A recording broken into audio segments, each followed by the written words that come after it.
Hola,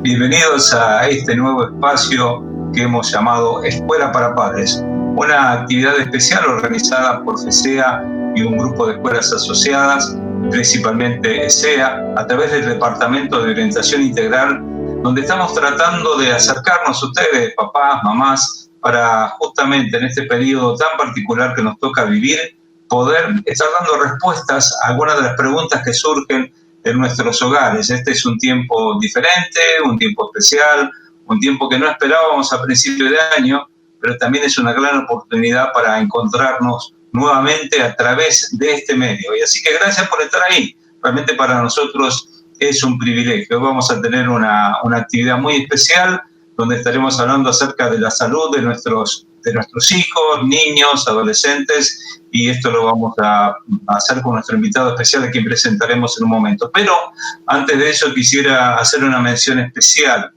El día 17 de junio, el miércoles 17 de junio pasado, partió a la presencia del Señor nuestro querido profesor Mario Ferraro. Así que todo este espacio va a ser dedicado a él. Él fue diagnosticado con COVID-19 y hoy en día está en la presencia del Señor. Sabemos que desde el punto de vista de mucha gente esto puede parecer una desgracia, pero para quienes creemos es un canto de esperanza saber que un día volveremos a encontrarnos con Mario en el cielo. Así que le vamos a recordar de muchas maneras, pero en este momento queremos tenerlo presente también, especialmente a él, a su familia, Patricia, a sus hijos, sus nietos. Queremos que el Señor esté recordándoles y animándoles a ellos también, y como escuela, como comunidad educativa, les estamos abrazando a la distancia y oramos cada día por ellos. Así que vamos a comenzar este tiempo y, si usted me permite, vamos a hacerlo orando, vamos a hablar con Dios, vamos a dar gracias por la vida de Mario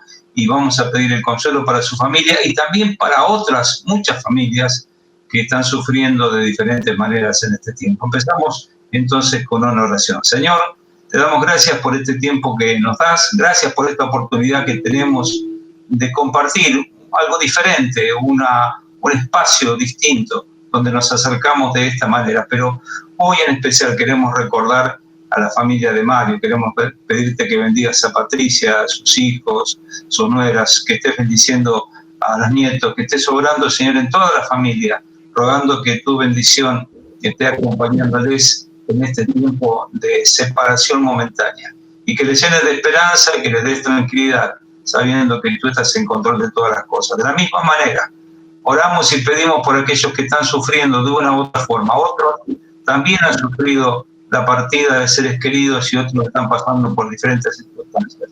Pedimos que tu bendición esté sobre cada vida, cada persona que nos acompaña en esta noche y que pertenece a nuestra comunidad educativa. Bendíceles. Gracias por todo lo que nos das. En el nombre del Señor Jesús. Amén. Muy bien, ahora vamos a tener la oportunidad de presentar a quien nos va a acompañar en esta noche, el doctor Aníbal Laguzzi. Hola Aníbal, ¿cómo te va? Un gusto estar aquí con nosotros nuevamente. ¿Qué tal? Buenas noches. Un saludo cordial a todos. Gracias por la invitación. Gracias a Daniel, a todos los hermanos, gracias a Axel, a todos los hermanos de Villarreal y los que nos están escuchando, las personas que nos están escuchando para tratar un tema tan importante como este que vamos a tratar. Por supuesto. Bueno, sería bueno, Aníbal, que, podemos decir que sos médico pediatra, podemos decir que sos papá, que sos esposo, que sos pastor, pero quizás podés hacer una breve presentación para explicar a la gente cuál es tu tarea, cuál es tu rol y que sepan por qué estás con nosotros en esta noche. ¿Cómo no? Bueno, mi nombre es Daniel Ricardo Laguzzi, soy médico pediatra desde hace 30 años, tengo 54 años, estoy casado con mi esposa Martina desde hace 23 años, tenemos 3 preciosos hijos, Julián de 20 años, Agustín de 17, Victoria de 14, y estamos cuidando desde hace 9 meses una beba de 9 meses por un tiempo, que nos da mucha alegría al corazón. Soy además pastor de la IBG, la Iglesia del Barrio Gastronómico de Rosengó, junto a Daniel Salvatierra y a Alberto Vigliani. Y bueno, mi especialidad es pediatría, como dije, y estamos para compartir algunas cosas y tener una meditación final sobre este tema de tanta actualidad. Bueno, como vos sabés muy bien, este es un asunto que está ocupando la atención de todos nosotros. Lamentablemente ocupa quizás el lugar principal en los noticieros, en las noticias, en diferentes medios, y aunque sabemos mucho, sabemos poco, y especialmente en lo relacionado con los niños y adolescentes, que es tu tema dentro de la medicina. Así que sería bueno para nosotros, para los papás, para las mamás que nos acompañan, tener un poquito de información que les lleve a tranquilidad, que les lleve a meditar, para poder entender un poco la situación que es el COVID-19, cómo está en este momento en nuestro país y, bueno, cómo se tiene que tratar este tema en relación con nuestros hijos, que es quizás lo que a muchos les preocupa porque no hay tanta información al respecto como quisiéramos. ¿Cómo no, Daniel? Bueno, vamos a estar compartiendo una presentación con información sobre este tema. ¿Cuál es la situación del COVID-19 en Argentina? Bueno, este virus llegó sin pedir permisos, se instaló a nivel mundial. La Organización Mundial de la Salud reconoció que se trataba de una pandemia, o sea que es una epidemia a nivel global. Y tenemos que empezar diciendo que no se trata de una pandemia como tan severa como la que ha vivido la humanidad en siglos pasados. No tiene nada que hacer al lado de la gripe española, por ejemplo, allá en 1918. Pero, sin embargo, es algo que nos tiene a todos preocupados y queremos echar un poquito de luz sobre este tema, sobre todo en el área que me compete, que es la pediatría. Así que les voy pidiendo a los chicos que me acompañen con la presentación. Esta es la situación actual, Argentina, al día miércoles 24 de junio. La información es la siguiente. El total de casos, 47.216. Total de muertes, 1.085. Total de recuperados, 13.816. Ustedes pueden decir, no es un tema menor, hubo 1.100 muertes casi, por supuesto. Recién estábamos hablando de este hermano querido que pasó la presencia del Señor, que se detectó que tenía el virus.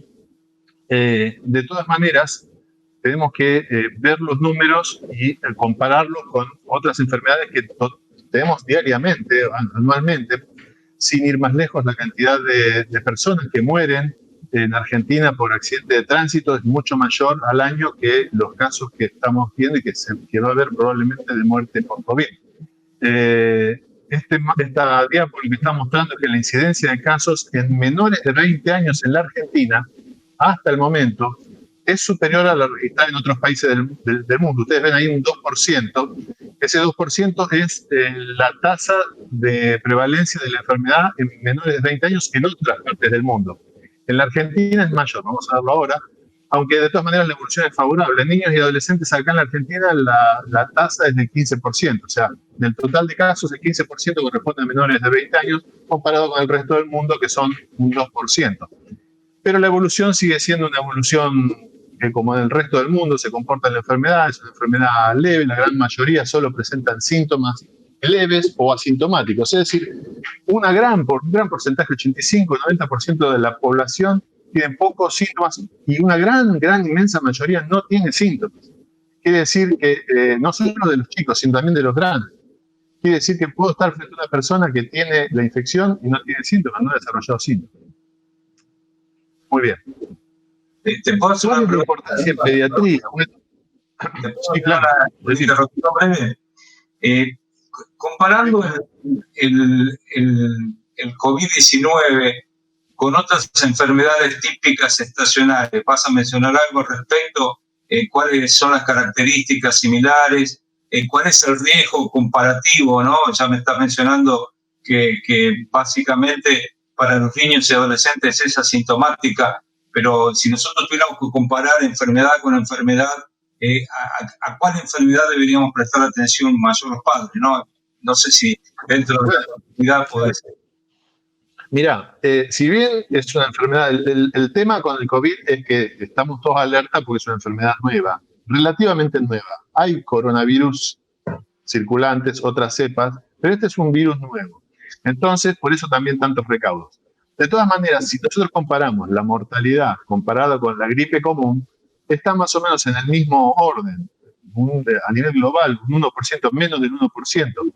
Al año mueren, recuerdo cuando llegó el primer año que llegó la gripe acá a la Argentina, hubo más o menos 700 fallecimientos. Estamos más o menos en eso y hay que tener presente, cuando uno habla de estos números, por ejemplo, decíamos la placa anterior, 47.000 casos, son 47.000 casos detectados. Si la enfermedad es mayoritariamente asintomática, hay un montón de otras personas que quizás están contagiadas y que no se han detectado. Si sacamos la cuenta de 47.000 casos, hubo 1.000, habría que sacar la cuenta, pero estamos hablando de un 2%. Bueno, si ese 2% le agregamos las personas que no han sido diagnosticadas y aquellas personas dentro de las que han fallecido cuya causa de muerte no es el COVID, sino que hubo una asociación entre lo que realmente lo llevó a la muerte de las personas y la infección por el COVID, entonces la incidencia de mortalidad por COVID es mucho menor que un 1%. Se estima en otros países del mundo que es menor, un 0,6%, mucho menor, o 0,3%, depende del lugar. Por eso, cuando ustedes ven estadísticas como de Francia, un 15%, España un 10%, Italia un 14%, Suecia un 11% de mortalidad, eso hay que tomarlo con pinzas porque se pone en la misma bolsa la mortalidad. Son casos que han tenido COVID y han fallecido, pero por ahí murieron por otra cosa. Okay. Bueno, esta placa que estaba por ponerle justo, habla de por qué la importancia de COVID en pediatría. Si la mayoría de los chicos son asintomáticos, no es que todos son asintomáticos, pero o son asintomáticos o son leves la mayoría. Pero no obstante, se aconseja insistir con esa medida de prevención por el riesgo de contribuir, justamente como pueden tener el virus y contagiar sin tener síntomas, en la propagación del contagio a las personas que son de más riesgo, que son los adultos mayores. De todas maneras, los adultos mayores son población de riesgo, pero sobre todo si tienen factores de riesgo asociados, como vamos a ver más adelante, que son los mismos que en pediatría, personas diabéticas, cardiópatas, etc. Avanzamos. Bueno, esta placa lo que está mostrando es que se sabe que del 4 a 5 de cada 10 niños, o sea, entre más o menos un 10 o un 20%, fueron contagiados por adultos. Generalmente sus padres o contactos cercanos. Y eso es lógico porque los chicos no están yendo a la escuela, son los padres los que salen y por ahí traen del trabajo. De hecho, nosotros como médicos, a la hora de sospechar un caso probable de COVID, tenemos presente, por ejemplo, si el padre es un profesional de la salud, un médico, un enfermero, si el padre sale por su trabajo de la casa o no, si es un policía, un bombero, etc. Esto lo que está mostrando, ¿qué porcentaje de chicos por edad tuvieron COVID hasta ahora? 46% en chicos de 0 a 9 años y 54% en chicos de entre 10 y 20 años. En cuanto a las medidas de prevención, que son muy importantes, la que todo el mundo conoce, seguro, distanciamiento, entre 1,5 metros y 1,80 metros. ¿De dónde sale esto de la distancia? Bueno, tiene que ver con el virus en sí. El virus del COVID es un virus pesado. Es un virus que cuando uno tose, salen esas gotitas con el virus y caen, que mucho peso, caen rápidamente en esa distancia al suelo. Comparado con otros virus, uno al toser elimina y por ahí pueden ir 12 metros, 10 metros desde donde uno está tosiendo. En cambio, el COVID es un virus que se sabe que es pesado y cae rápido al piso. Entre distanciamiento, entonces, 1,5 metros y 1,80 metros. El uso de tapabocas. El uso de tapabocas es importante, sobre todo para evitar contagiar a otros. Evitar contagiar a otros si yo uso que no exponga tanto a las personas a mi alrededor. Y, por supuesto, también el lavado frecuente de manos. Ahí no sé si se ve en la placa, pero es el agua, consiste en una mano, lavado frecuente, 20 segundos por lo menos. Hay toda una técnica para lavarse las manos, para cubrir toda la superficie de las manos, que es por donde nosotros podemos llegar, después de tocar algo, conjugar secreciones, llevarnos la mano a la cara, a la nariz, a los ojos o a la boca y así ingresar al organismo. ¿Te puedo hacer una pregunta, Aníbal, en este punto? ¿Cómo no, Daniel? A mí me llamaba la atención, el hecho de que, bueno, se recomienda mucho limpiarse con alcohol las manos y obviamente el uso de tapabocas.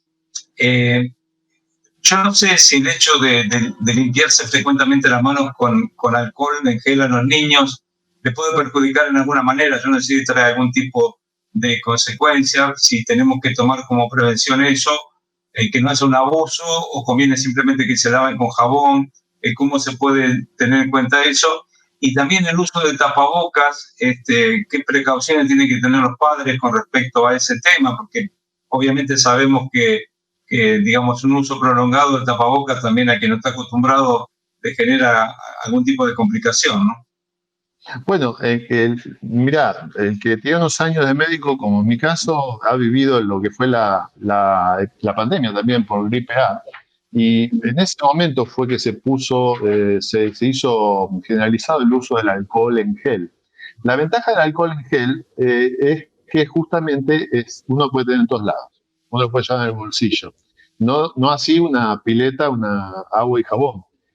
Lo mejor es el agua y jabón, pero el alcohol en gel también es muy útil para higienizarse las manos, para desinfectar las manos, y es algo muy práctico. Y prácticamente a los chicos el alcohol en gel, obviamente tienen que tener cuidado, si son, depende de la edad, no llevarlo a la boca, a los ojos, pero a nivel de las manos no. Sí, el alcohol común, si uno no usa el alcohol en gel y usa alcohol común, sí, el alcohol común reseca la piel y, por ejemplo, en el ámbito hospitalario, si uno como médico usa alcohol común para desinfectarse las manos, lo que pasa es que al haber esas grietas en la piel puede servir de puerta de entrada a bacterias o servir para que la piel se colonice con bacterias. Pero con el alcohol en gel eso se soluciona.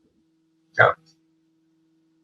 La gran ventaja del alcohol en gel es la practicidad. Y es útil y práctico. Pero, si yo tengo que elegir, si tengo una pileta o tengo alcohol en gel, jabón y agua. Exacto. Porque justamente el jabón lo que hace es desintegrar al virus. Por eso, entre las medidas de prevención, estamos con el tema del uso de tapabocas, el tema del distanciamiento social, enseñarle a los chicos a cubrirse la boca con el codo o al toser o estornudar. Las salidas recreativas, pero justamente estamos viendo una situación que debido al aumento de casos probablemente ya esté por transitoriamente restringirse un poco las salidas, pero por lo menos en el ámbito de la ciudad de Buenos Aires se había autorizado las salidas recreativas los fines de semana de los chicos y han sido de mucho beneficio para los chicos desde el punto de vista emocional. Y de todas maneras esas salidas deben respetar el distanciamiento social, el uso del barbijo o tapaboca, pero esto tiene que ver con lo que vos decías recién, algo que vos querías decir recién, me parece, que en los menores de 3 años no hay que usar el tapaboca porque es peligroso. Claro. En los menores de 3 años. En los más grandes o en nosotros los adultos es incómodo, pero bueno, nos podemos acostumbrar. No queda otra. Seguro. Ya que estamos, ¿no? Quizás lo vas a desarrollar un poquito más después, pero obviamente las salidas recreativas son necesarias, son beneficiosas, porque hay un punto donde pareciera que aunque los chicos son el grupo de menor riesgo dentro de esta pandemia, son, digamos, los que están más condicionados, los que menos tiempo tienen fuera de la calle, porque de una manera u otra los mayores pueden salir para hacer alguna compra, en algunos casos para trabajar cuando tienen, digamos, responsabilidades esenciales. ¿Qué cuidados hay que tener? O no sé si lo vas a tocar un poquito más adelante. ¿Qué cuidados especiales deben tomar los padres en respecto a este tiempo prolongado de aislamiento, de cuarentena, ¿no? Porque produce, entiendo, y es obvio, efectos en los chicos, ¿no? ¿Y cuáles podrían ser esos efectos? Más o menos, si lo vas a tocar un poquito más adelante, no hay problema. Lo vamos a ver un poquito más adelante, lo vamos a ver más adelante. Sí, podemos ampliar más adelante cuando lleguemos ahí, pero sí, sin duda produce efectos en los chicos y en los grandes. Pero nosotros como adultos tenemos que actuar con prudencia, con sabiduría para cuidar de nuestros hijos. Los síntomas de la enfermedad por COVID. Bueno, generalmente los chicos tienen fiebre. La fiebre suele no ser muy alta, aunque la mayoría son asintomáticos y, como decíamos, leves, pacientes generalmente con febrícula, fiebre hablamos de 38 para arriba, temperatura axilar, pero generalmente tienen entre 37,5, 37,8, pueden tener tos, pueden tener dolor de garganta, pueden tener dolor de secreciones nasales o dolor de oídos, y síntomas gastrointestinales como vómitos, diarrea. Algunos pocos casos también tienen manifestaciones en piel o una erupción, pero digamos es un signo más, no es tampoco tan importante, pero sí se ha visto que da un brote en piel y da una erupción en los dedos tipo sabañón. Otra pregunta, perdón, que creo que acá lo va comentando seguramente. ¿En qué casos específicos puede haber un riesgo real con respecto a la vida de un menor específicamente, ¿no? Y sabemos que la incidencia en cuanto a fallecimientos con los menores es muy chica, pero ¿en qué casos podría darse en las circunstancias de que un menor tuviera, digamos, una consecuencia más severa? La mayoría son cuando existen factores de riesgo. Acá en esta placa que estamos viendo ahora nos muestra que el 90% de los chicos evolucionan favorablemente, pero hay un 10%,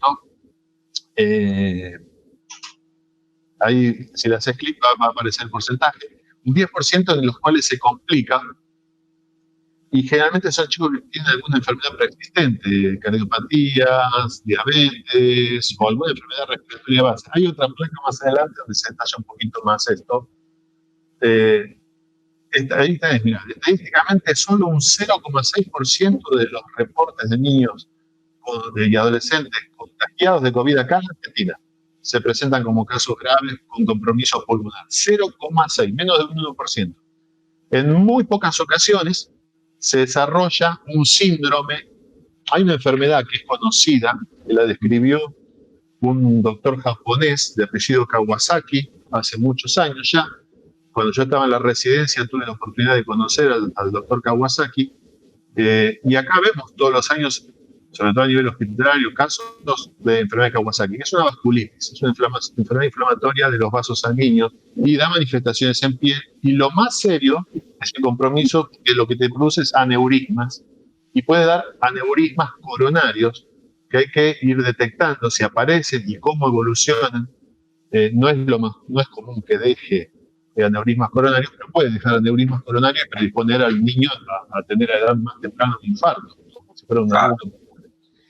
Lo que se vio es que se asocia el COVID a algún caso bajo el porcentaje, como estamos viendo, como la enfermedad de Kawasaki, pero la enfermedad de Kawasaki generalmente es en chicos menores de 5 años, y con lo que se vio en este caso es que se da en chicos un poco más grandes, 9 hasta 10 años, que no es lo más común. Pero igual sigue siendo algo muy raro de ver, pero bueno, dentro de los casos graves, una asociación a lo que es el síndrome de Kawasaki.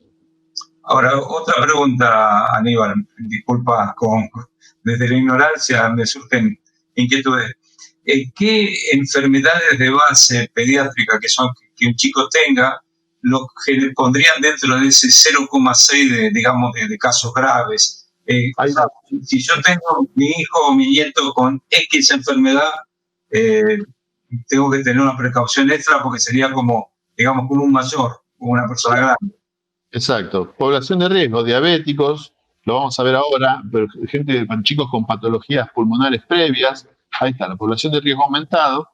Entonces, chicos con problemas pulmonares de base, hay chicos que tienen patologías crónicas respiratorias y requieren oxígeno continuo, chicos diabéticos, inmunodeprimidos, chicos trasplantados que por un tiempo están inmunodeprimidos por el hecho de haber recibido un trasplante, chicos con diabetes tipo 1, la anemia de células falciformes, que es un tipo de anemia congénita, hay una deformidad de los glóbulos rojos.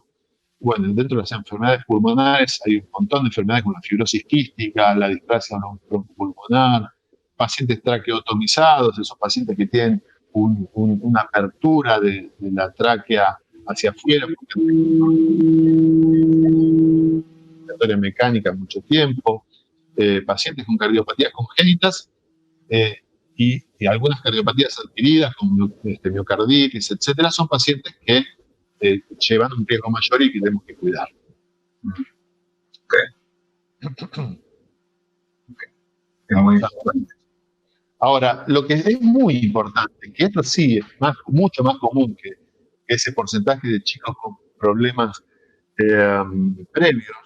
Esto sí es importante remarcar, porque es muy común. Es que pasa cuando me pasa a mí con los pacientes, ¿no? Me llaman, "Oh, tengo miedo de ir a la guardia por esto del COVID", y me dice, mi hijo tiene tal y tal cosa. Entonces le digo, no te queda otra que ir a la guardia. Hay cosas que son para ir a una guardia, haya COVID o no haya COVID.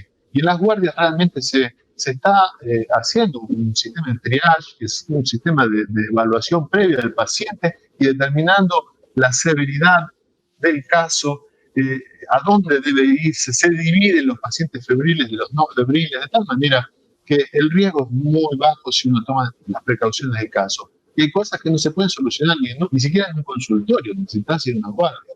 Por ejemplo, si vos tenés un chico con un dolor abdominal agudo que está avanzando, que puede ser una apendicitis, un chico agitado con dificultad respiratoria, con una crisis de broncoespasmo, por ejemplo, o un chiquito que no se está alimentando.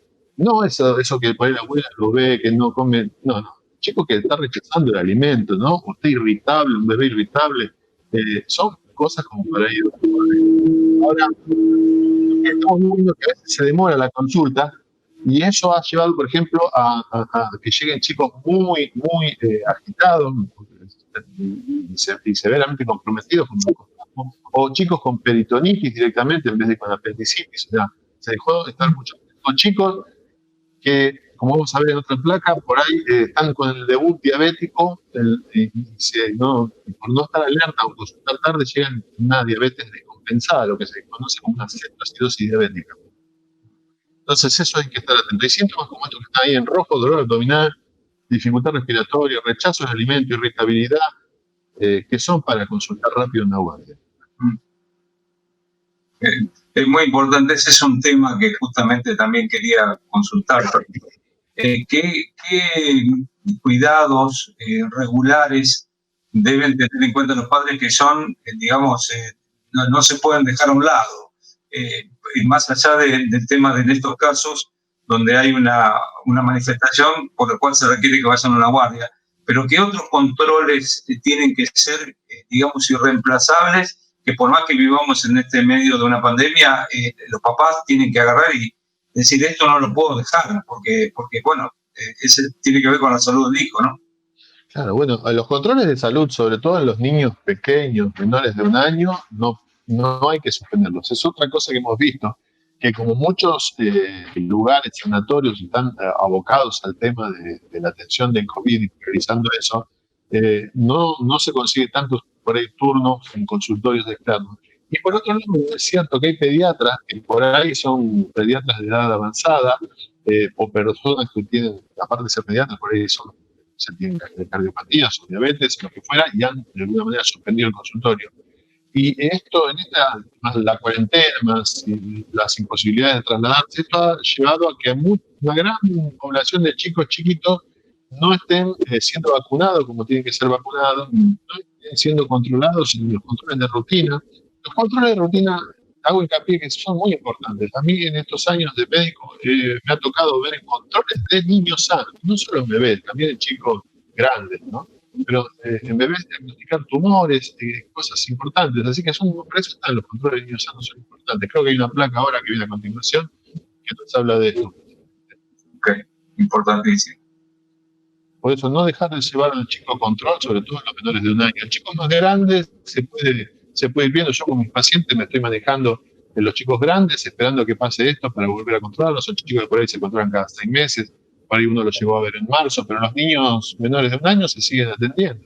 Obviamente, recaudos del caso, no superponiendo pacientes, insistiendo en respetar el horario, que entra uno, sale el otro. Por ahí lo ideal sería acompañado de un solo progenitor. El plan de vacunación hay que cumplirlo a rajatabla. Sí, no hay que atrasarse con las vacunas.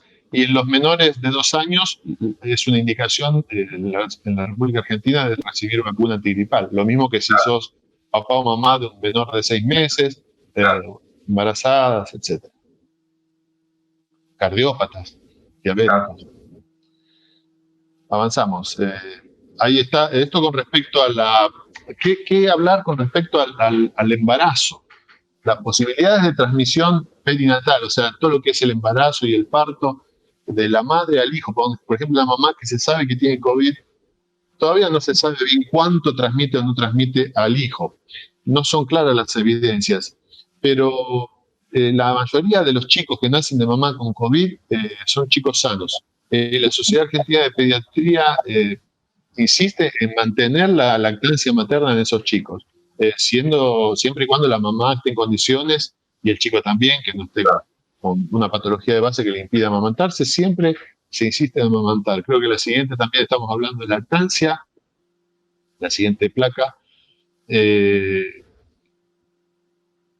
La lactancia materna se recomienda entonces alimentar a los chicos, ya que los beneficios de la lactancia materna, en dos palabras, son un montón.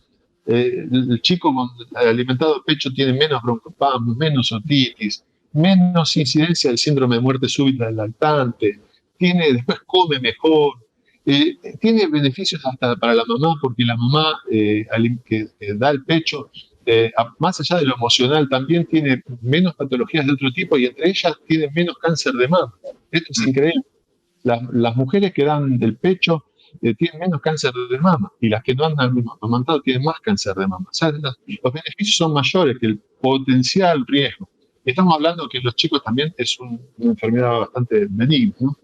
Entonces, los riesgos no son superados por los beneficios de dar que la mamá alimente al chico a pecho. Siempre y cuando esté de acuerdo el médico tratante, que le diga sí, vos podés amamantar tranquilamente. Y si la mamá está en condiciones de darle el pecho y desea amamantar, tenés que asesorarle. ¿Qué quiere decir eso último que está en rojo?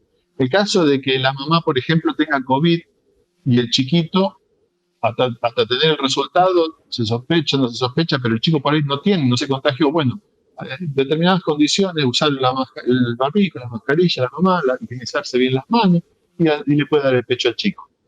No por eso va a dejar de amamantar a su hijo. Interesante. Seguimos.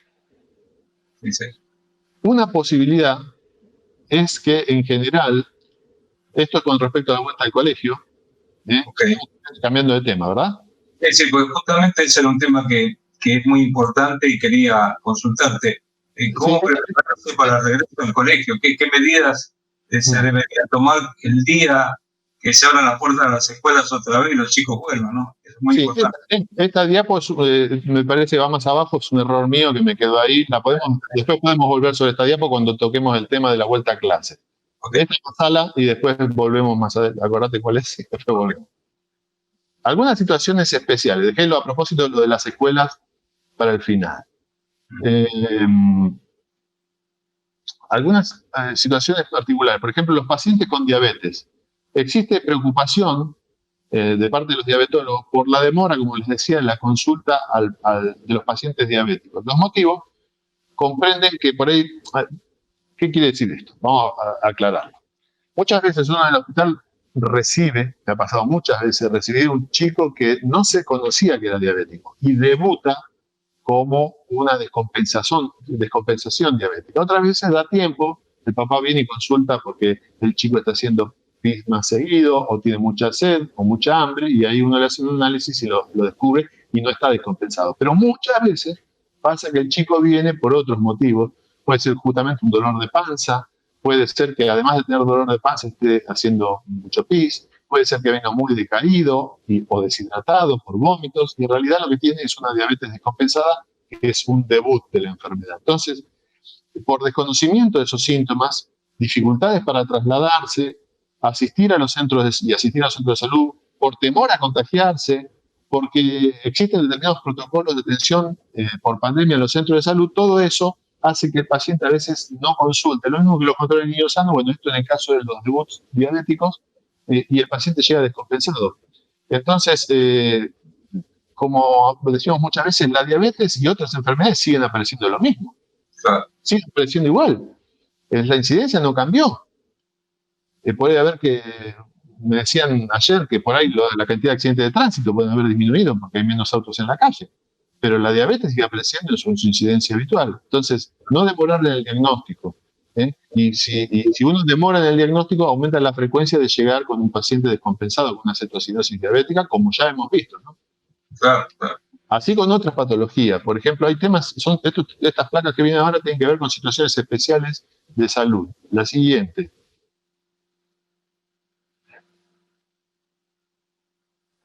Los aspectos psicológicos, que vos algo me preguntabas recién.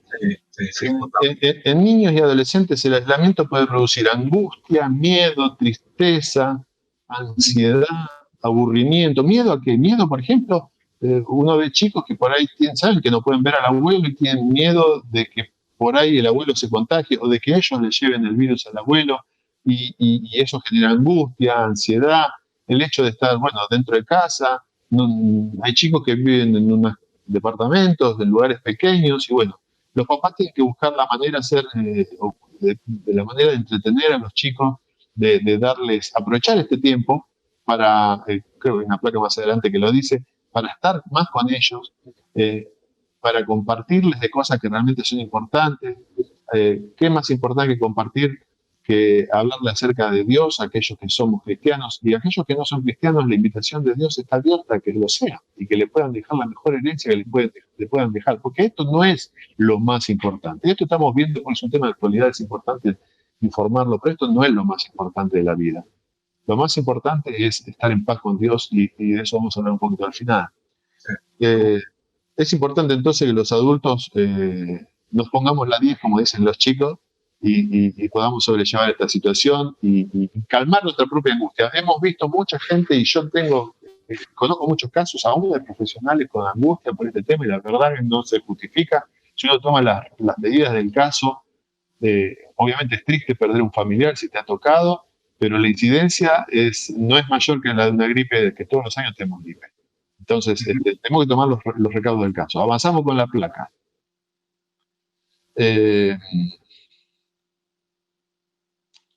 Cosas a tener presente con respecto a los chicos. Los chicos están mucho tiempo, como vamos a ver, frente a las pantallas a raíz de esto. Cuidado con la información que reciben los chicos, porque lamentablemente los medios de comunicación no siempre son maduros al momento de comunicar la información, no tienen presente que puede haber chicos escuchando. Evitar exposición a noticias con enfoques alarmistas. Explicar a los niños lo que está sucediendo, explicarles de qué se trata y tranquilizarlos. Poner primero a nosotros los pies sobre la tierra, para eso están este tipo de charlas, y después para también contener a nuestra familia. Explicarles con respecto al contagio, cómo es la situación, tener presente que los chicos pueden llegar a sentir, como decía, que son una amenaza, porque escuchan de que pueden ser vectores de la enfermedad y por ejemplo, mi papá, a ver si yo te contagio a vos o al abuelo, lo que fuera. Entonces, eso lo tenemos que tener presente y contener a nuestros hijos. Ahora, Aníbal, en este tema es fundamental el rol de papá y mamá, tomando, digamos, una perspectiva adecuada de lo que es la enfermedad y la situación. O sea, más allá de las situaciones económicas que a algunos les tocan sufrir, la realidad es que ante la enfermedad estamos con una enfermedad que es complicada, que es difícil, que realmente tiene una tasa de mortalidad y tiene también un montón de circunstancias que no son claras para la mayoría, pero de todas maneras es una realidad que tiene que ver con la vida misma. O sea, ¿qué posibilidades teníamos de morir, digamos, antes de que surgiera la pandemia? La misma que tenemos ahora y la misma que vamos a tener después de la pandemia, porque al fin y al cabo somos seres mortales y uno tiene que tener una perspectiva clara y calmarse. Y en un sentido, la importancia de comunicar a los chicos desde nuestra propia visión, no tener desesperación, ¿no? El hecho de poder colocar nuestras ansiedades en el lugar correcto para justamente transmitirlo a los chicos esto y no caer en la trampa, porque al fin y al cabo se transforma en una trampa, de que el virus y toda esta situación de la pandemia sea parte de un show. A veces estamos ante un show televisivo que es justamente noticia tras noticia tras noticia, y quizás con eso sin querer metemos a los chicos en una carrera loca de preocupación. No sé qué opinás. Sí, hay que ser responsables. Hay un término que se acuñó que es infodemia, que tiene que ver con eso. Es una epidemia que va asociada, que es un mal manejo de la información. Y realmente es preocupante. Yo creo que se hace mucho daño. Se hace mucho daño y lamentablemente como vende esto, hay muchos medios de comunicación, la mayoría están todo el tiempo con eso y citando cosas y hablando y todo. No parece que no existiera otra cosa más que el coronavirus, porque es lo que está vendiendo. Y la verdad que la vida continúa y nosotros, bueno, da para hablar mucho más sobre eso, pero lo importante, quiero rescatar algo que decías vos, que es que nosotros nacemos para morir. Nosotros nacemos para morir, no vamos a vivir para siempre. Y hay en esta sociedad actual una cierta falsa seguridad, una sensación de seguridad o de control a raíz de los medios de comunicación, de la tecnología, por ejemplo, que estamos teniendo hoy. Y esta sociedad, sobre todo la gente más joven, piensa, por eso está también tan alarmada, piensa que lo ve como algo muy lejano la muerte, y cuando llega una cosa así se asustan. Pero mira, la Biblia es clara al respecto. Si me permitís, te voy a leer un versículo de la Biblia, que está en Hebreos capítulo 2, versículo 14, habla del Señor Jesucristo y dice: así que por cuanto los hijos participaron de carne y sangre, Él también participó de lo mismo. Quiere decir que Jesús, siendo Dios, se hizo hombre, para destruir por medio de la muerte al que tenía el imperio de la muerte, esto es, al diablo, y librar a todos los que por el temor de la muerte estaban durante toda la vida sujetos a servidumbre. Esto nos está diciendo que todos los seres humanos siempre han tenido temor a morir, porque saben que van a morir. En el fondo lo saben. Quizás comparado con generaciones anteriores, esta generación, a mí me sorprende un poquito ver el temor que tiene, sobre todo gente joven, aún profesionales, al hecho de enfrentarse a esto. Y la verdad que siendo enfermedad con tan baja mortalidad, gente joven, la verdad que es inexplicable. Pero explica, tiene que ver con esto que acabo de leer, el temor a morir. Y esto dice que es una servidumbre, es una esclavitud. Uno está esclavo del miedo a la muerte, y la cadena de esa esclavitud la tiene el diablo, lo que acabamos de leer. Y hay uno que vino, que es el Señor Jesucristo, para destruir esa cadena y dar libertad. Él se hizo hombre, murió en una cruz por nuestros pecados, pagó la deuda que nosotros teníamos con Dios, nos redimió. Una de las palabras que expresa la salvación es la redención, y redimirnos es que Él nos compró como se compraban a los esclavos en un mercado. Él nos compró para que nosotros pudiéramos ser salvos, al precio de su propia sangre. Y Él nos enseñó claramente que sí tenemos que tener un temor santo, pero ¿a quién? El Mateo capítulo 10 dice el versículo 26, así que, dijo el Señor Jesús, no los temáis, porque nada hay encubierto que no haya de ser manifestado, ni oculto que no haya de saberse. Lo que os digo en tinieblas, decidlo en la luz, y lo que oís al oído, proclamadlo desde las azoteas. Y no temáis a los que matan el cuerpo, mas el alma no pueden matar. Temed más bien a aquel que puede destruir el alma y el cuerpo en el infierno. Está hablando de Dios. Dios es el que destruye el alma y el cuerpo en el infierno. El infierno es una realidad y debemos temer a Dios. Dice: no venden dos pajarillos por un cuarto, que era la monedita más chiquita. Con todo, ni uno de ellos cae a tierra sin vuestro Padre, pues aún vuestros cabellos están todos contados. Así que no temáis, más valéis vosotros que muchos pajarillos. A cualquiera pues que me confiese delante de los hombres, yo también le confesaré delante de mi Padre que está en los cielos. Y a cualquiera que me niegue delante de los hombres, yo también le negaré delante de mi Padre que está en los cielos. Esto es tremendo. Quiere decir que el Dios, que tiene toda autoridad, es soberano, es el juez de cada ser viviente. Dice Proverbios capítulo 15 que la muerte y el Seol y el Abadón, dice, es el lugar de los muertos, está delante de los ojos de Dios. ¿Cuánto más los corazones de los hombres? Es el Dios que te conoce a vos y a mí. Se hizo hombre para poder ir a la cruz y morir en una cruz por nuestros pecados, para que nosotros no viviéramos con miedo a la muerte, pero además para tener paz con Dios y ya no tener una relación con Dios de temor, sabiendo que nosotros estamos bajo condenación por nuestros pecados, sino una relación de un temor reverente hacia aquel que sabemos que es nuestro Padre. Por eso el Señor ahí en Mateo 10 dice: no teman a las personas, no le teman a las cosas que pueden pasar, no vivan con temor de un accidente, de un coronavirus o de lo que fuera que venga mañana. Tengan temor y prepárense para encontrarse con Dios. Un día se van a encontrar con Dios. Tengan temor en el sentido de estar preparados para encontrarse con Dios. Y la pregunta que yo le hago a los que están viviendo es: ¿estás preparado para encontrarte con Dios? ¿Has ido ya a Cristo? ¿Le has pedido perdón de tus pecados? La puerta está abierta. El Señor dice: el que a mí viene, yo no le echo fuera. Qué tremendo. Esto es tremendo, es conmovedor que un Dios soberano y el dueño y absoluto del cielo y de la tierra, el creador de todas las cosas, se haya hecho hombre para venir y pagar por nosotros en la cruz. Esto es terrible, es terrible. El Dios que hizo las galaxias, que hizo las estrellas, trillones y trillones de estrellas, que les pone nombre y llama a cada una por su nombre, se hizo hombre para venir a morir en la cruz por nosotros, para que nosotros no tengamos temor, para que podamos vivir en paz. Así es, así es. Y la oferta está para todo aquel que cree, que le recibe y cree, ¿verdad? Que cree en él y le recibe. Y en medio de todas estas circunstancias de tanta adversidad, quizás se ha manifestado justamente esta gran necesidad y este gran vacío que tenemos los seres humanos, que solamente Dios puede llenar, y esa gran necesidad que se encuentra en Dios que nos puede dar paz. Así que es para tener en cuenta. Y muchas veces nosotros transmitimos un temor irracional a la muerte a nuestros hijos, cuando deberíamos transmitirle esperanza si podemos poner nuestra esperanza en Dios. Bueno, seguimos que tenemos unos minutitos más, ya estamos ahí avanzando. Avanzamos. Otros pacientes a tener presentes son los pacientes con TEA, trastorno del espectro autista. Estos pacientes requieren un abordaje especial y yo tengo pacientes con TEA y realmente no la están pasando bien debido al encierro en esta cuarentena. Así que bueno, hay que estar tratando de darles a ellos distracción, entretenerlos, darles actividades. Ya se están haciendo actividades en forma de terapias ocupacionales, algunas obras sociales autorizan terapias ocupacionales y también a través de videollamadas y darles contención. Avanzamos así llegamos con el tiempo. Lo que te decía de los controles, se debe fomentar la realización de los controles y el seguimiento de salud periódicos en los niños más pequeños a través de los consultorios externos. El chico tiene que ser pesado, medido, ver si está creciendo bien. Cuando nosotros vemos un chico, lo pesamos y lo medimos y vemos que el chico está creciendo bien, eso para nosotros como médicos, y se lo transmitimos a los padres, es tranquilizador, pero no lo podemos saber si nos llevamos al chico al consultorio.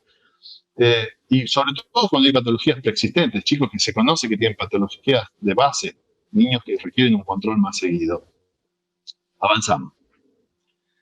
Cosas a tener presente en la rutina diaria. Dar prioridad a las actividades básicas diarias. Hemos visto, y es una realidad, que se han trastocado los horarios. De alguna manera, se come, se almuerza a cualquier hora, los chicos están levantados, ya venía de antes y con esto de la pandemia yo creo que se acercó. El chico que trasnochan, que se acuestan muy tarde, que se quedan frente a las pantallas, respetar los horarios de comer y dormir, así como las otras cosas. Nosotros como padres tenemos que dar el ejemplo en esto, y tenemos que tomar el control en nuestra casa y gestionar el uso de los dispositivos electrónicos, es decir, celulares, internet, televisor, lo que fuera, todo tenemos que hacerlo, tomar el control y poner un tiempo, un límite para el uso. Esto no es una recomendación cristiana, si bien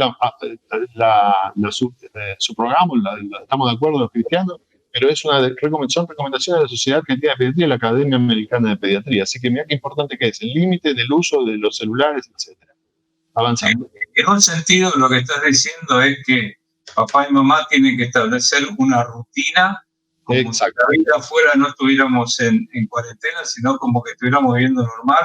Levantarse a cierta hora, acostarse a cierta hora, si hay que hacer siesta, un tiempo para los medios electrónicos, o sea, es algo que tiene que salir de los mayores para los menores como una cosa establecida, porque si no, hay un caos, ¿no?